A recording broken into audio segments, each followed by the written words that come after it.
اللہ الرحمن الرحیم۔ منافق کی پیشکش۔ امام سیف النظر ابو بکر طوسی رحمۃ اللہ علیہ اپنی کتاب لطائف البسطین میں روایت نقل کرتے ہیں،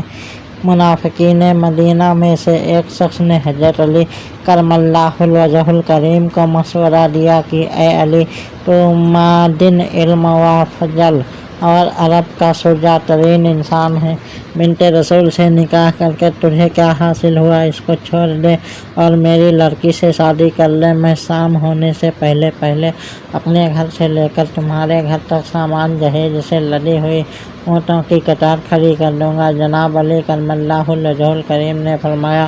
الحکم للہ العلی الکبیر۔ ترجمہ: ہمیں خدا کی رضا کی ضرورت ہے، دنیائی مال و متاع کی نہ ہمیں حاجت ہے اور نہ ہم خواہش رکھتے ہیں۔ اس ابلیس فطرت نما مسلمان یہودی منافق نے سنا تو خاموش ہو گیا۔ جناب حیدر کرار علیہ السلام نے صدائے سروت سنی کہ علی سر اوپر اٹھا کر قدرت خداوندی کا نظارہ کرو اور مشاہدہ کرو کہ بنت رسول صلی اللہ علیہ وسلم کا جہیز کیا ہے، ان کی قدر و منزلت کیا ہے۔ جناب علی کرم اللہ وجہہ الکریم نے سر اقدس اوپر اٹھا کر دیکھا کہ عرش و فرش کے درمیان جنت کی اوٹنیوں کی قطاروں کی قطاریں مشک و عنبر اور زر و جواہر سے لدی کھڑی ہیں، اور ہر ناکہ کے ساتھ ایک کنیز اور ایک غلام مثل آفتاب و مہتاب موجود ہے، اور ندا آئی کہ فاطمہ بنت محمد صلی اللہ علیہ وسلم کا جہیز ہے۔ فجاہزا فاطمۃ بنت محمد صلی اللہ علیہ وآلہ وسلم۔ جناب حیدر کرار علیہ السلام نے جب فضا منظر کا مشاہدہ کیا تو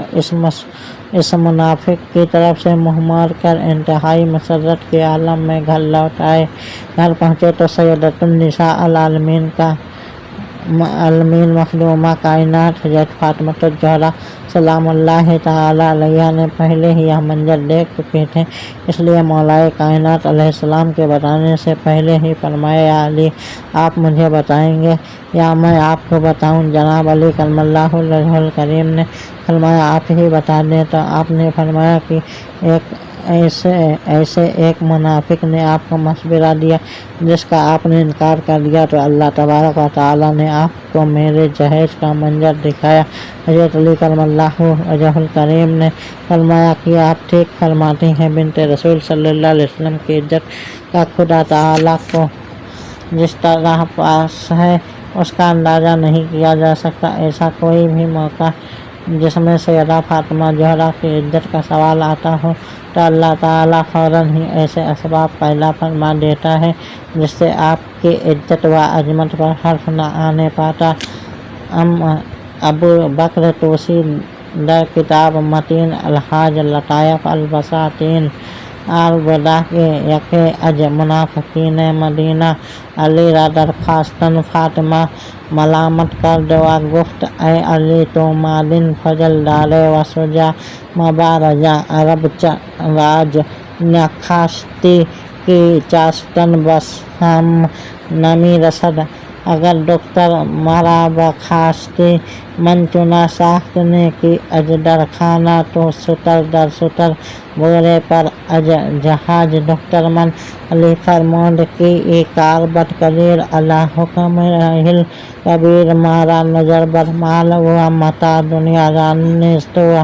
مقصود معجز رجائے پروردگار نیست، تفاخر ما و اعمال است نہ اموال، چون مرتضی رجائے خود با حکم قضا ظاہر ساخت در سروس ندا کردن کی، اے علی سر بردار تا قدرت خدا بینی و قدر و حرمت فاطمہ زہرا بنی علی سر مبارک بالو کر از بالائے سر تا خود تا عرش عظیم حجاب حدید در نور دیدہ و در سر عرش میدان وسیع در نجرس آمد تمام میدان پر از ناکاہ بعثت بار عیسیٰ جرد گوہر و مسک عنبر بر سر ہر سترے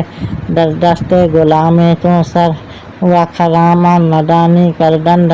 حاجہ جہاز فاطمہ بنت محمد صلی اللہ علیہ وسلم مرتضی علی از مشاہدہ حال خوش وقت شدہ روئے از منافق بغیر دائند جب حجرہ آمد کے فاطمہ را خبر دہد خود پیش از فاطمہ را خبر بودند چون امیر علیہ السلام بخانہ در آمد فاطمہ